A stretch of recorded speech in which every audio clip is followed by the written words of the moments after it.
오늘 장을 명쾌하게 저격해보는 람 기자의 3시 40분입니다. 안녕하세요. MTN 증권부 김혜람 기자입니다. 어제는 코스피 지수가 하루 만에 98.94포인트가 내리면서 공포스러운 장을 연출했습니다. 한국거래소가 통계를 집계하기 시작한 1987년 이후에 코스피 하루 낙폭 순위별로 보면 6위를 기록했습니다. 역대 1위는 금융위기 당시였던 2008년 10월 16일로 당시 하루 동안의 낙폭이 126.5포인트에 이르렀었습니다. 어게인 2008년 되는 것 아니냐는 우려감이 장을 뒤덮었습니다. 그러다가 오늘 정말 다행히 반등 장세가 펼쳐졌는데요. 이 왜 반등 장세가 펼쳐졌는지에 대해서는 조금 후에 분석해드리겠습니다.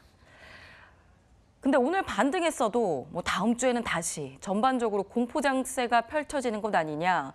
미국 증시는 또 내렸다는데 다음 주에도 우리가 또 영향을 받게 되는 것 아니냐라는 우려감도 가지실 수 있을 겁니다. 근데 우리가 시야를 조금 바꿔보겠습니다. 증권가에서는 이렇게도 말합니다.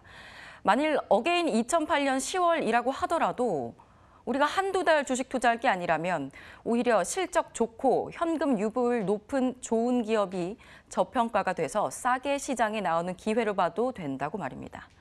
겁먹지 말라는 얘기입니다. 2008년을 되돌아보겠습니다. 2008년 5월 코스피 지수가 1888포인트를 기록하면서 연중 최고치를 찍었었다가 9월 15일 미국의 4위 투자 회사였던 리먼 브라더스가 파산 실적을 알렸고 글로벌 금융위기가 심화됐습니다. 당시 우리 정부는요, 그해 연말까지 공매도를 한시적으로 금지하는 조치를 내리기도 했었습니다. 그러다가 10월 24일 연중 최저점인 938포인트까지 추락을 했습니다. 2008년 10월과 11월 이 코스피 지수는 900선으로 내려갔었지만 1년 후인 2009년 9월이 되자 코스피 지수가 1600에서 1700선까지 회복했습니다. 1년 만에 2배가 뛴 건데요. 글로벌 금융위기가 들이닥치면서 주가는 내려갔지만 기업들이 여전히 열심히 뛰었고 실적과 이익에 큰 문제가 없었기 때문입니다. 한 대형 증권사 리서치 센터 팀장은 오히려 시장 자체가 고평가돼서 투자할 종목을 고민하는 것보다 나은 상황이라면서 2008년은 되돌이켜서 생각해보면 PER과 PBR이 낮고 저평가된 실적 좋고 현금 유보율 높은 가치주를 담을 수 있었던 기회였다라고 강조를 했습니다.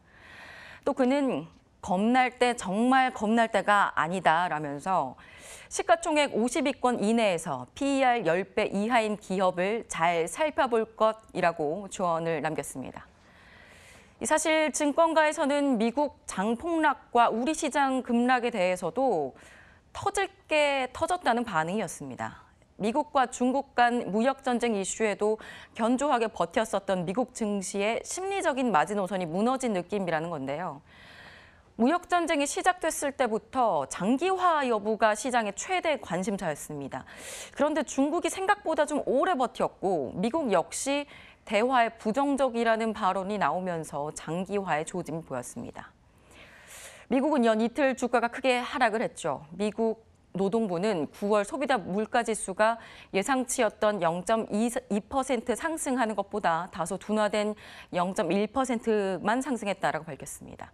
인플레이션 압력이 좀 덜해졌는데 조금은 뉴욕 증시 안정적인 결과가 나올 수도 있지 않을까라고 예상이 됐었으나 전일 큰 폭으로 하락했었던 공포 심리가 미국에서도 진정되지 않은 것으로 보입니다. 다행인 건요. 어제 코스피는 뉴욕 증시 폭락 영향으로 우리도 함께 크게 내렸는데 오늘은 반등을 모색했습니다. 단기 낙폭이 과도했다는 인식이 확산되면서 저가 매수세가 유입이 됐습니다. 다만 전문가들은 미국 금리가 급등하는 것과 또 원달러 환율 상승세가 좀 너무 가파르게 진행이 됐는데 얼마나 진정될지 여부가 우리 증시 흐름을 결정할 것이라고 진단하고 있습니다. 그런데 다행히 오늘 보면 환율이 진정된 모습을 보였습니다. 여기에 우리 증시 저평가 낮아도 너무 낮아진 상태입니다. 그래서 과연 이 이상 하락할 것인가에 대해서도 의문이 제기가 되고 있습니다. 허재환 유진투자증권 연구원은 어제 코스피 지수 기준으로 봤을 때 코스피 12개월 예상 이익 기준 PER이 8.1배 수준까지 하락했다. 이는 2011년 10월 이후 최저라면서 코스피 2100대 의미는 내년도 기업 이익이 20에서 25% 감소했을 때 그만큼의 우려가 반영된 수준이라고 말했습니다. 하지만 우리 기업 이익 수준 그 정도 아니죠. 그러면서 기업 펀더멘털 상으로 2000에서 2100이 무너질 가능성은 낮다라고 분석을 했습니다. 여기다가 우리 증시의 안전판 역할을 하는 국민연금 새로운 수장이 곧 등판할 것으로 예상이 됩니다. 이제 선임이 됐지만 아직 시장에는 어떠한 메시지를 알리지는 않은 상태인데요. 국민연금은 1년 반 동안 CIO가 공석에 있으면서 사실 국내 주식 수익률 관리가 제대로 됐는가 지적을 좀 많이 받아왔습니다. 국민연금의 올 7월 말까지 국내 주식 수익률은 마이너스 6.01%입니다. 이는 시장 대비 0.69%포인트가 낮은 수준인데요. 올 들어서 10조 원에 이르는 국내 주식에서 손해를 보기도 했다라고도 하죠. 하지만 이번에 안효준 국민연금 신임 기금이사가 선임되면서 시장 안전판 역할을 할 수 있을 것으로 기대가 모아지고 있습니다. 최초로 운용사 경험이 있는 CIO이기 때문에 시장에 대한 이해도가 높다라고 기대가 되고 있고요. 또 가치주와 그렇기 때문에 가치주와 성장주 등 어떤 한 곳에 너무 치우치지 않고 국내 주식 운용에 좀 두루두루 분배할 것으로 증권가에서는 기대하고 있기 때문입니다. 여러 가지 측면에서 장기적인 안목으로 다시 뛸 코스피에 대해서 투자자들의 기대감 너무 심하게 거두지 않아도 될 것으로 보입니다. 네, 이번에는 개장 전에 알았으면 좋았을걸 시간입니다. 다음 주 스케줄들을 좀 정리해드리도록 하겠습니다. 다음 주에는 우리나라와 미국의 실적 시즌이 본격화가 됩니다. 또 18일에는 한국은행의 금융통화위원회가 열리고요. 9월 FOMC 의사록도 공개가 됩니다. 이 금리 이슈가 전 세계를 뒤덮고 있는 만큼 이 두 날 주목하셔야겠고요. 또 같은 날 EU 정상회의도 열립니다. 브렉시트 타결이 임박했다는 보도들이 잇따르고 있습니다. 또 19일에는 중국의 3분기 GDP가 발표됩니다. 이거 미중 무역 전쟁 이슈 때문에 아무래도 글로벌 이슈에 대해서 좀 많이 관심을 두셔야 될 것 같습니다. 또 주중에는 미국의 환율 보고서가 나오니까 이 환율 조작국 지정 이슈도 챙겨와 보시길 바랍니다. 네, 오늘 이 시간은 람 기자의 3시 40분 마지막 시간입니다. 제가 반년 동안 좀 시장의 이면과 증권가의 생생한 목소리들 그날 매일 전해드리려고 노력을 많이 했는데요.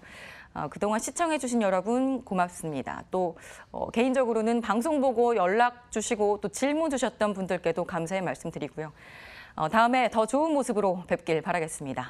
지금까지 람 기자의 속 시원한 3시 40분이었습니다. 고맙습니다.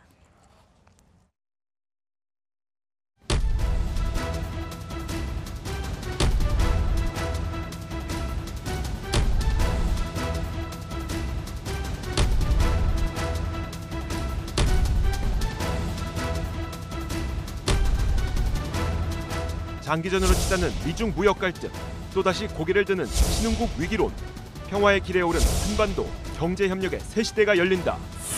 혼란과 희망이 공존하는 국내외 금융시장, 불확실성을 이겨낼 돌파구는 어디인가? 머니투데이 방송 개국 10주년 특별대담, 더 인터뷰 10. 경제 증시 각 분야 주요 인사와 함께 급변하는 시장 환경 속 실패하지 않는 투자 전략을 제시합니다.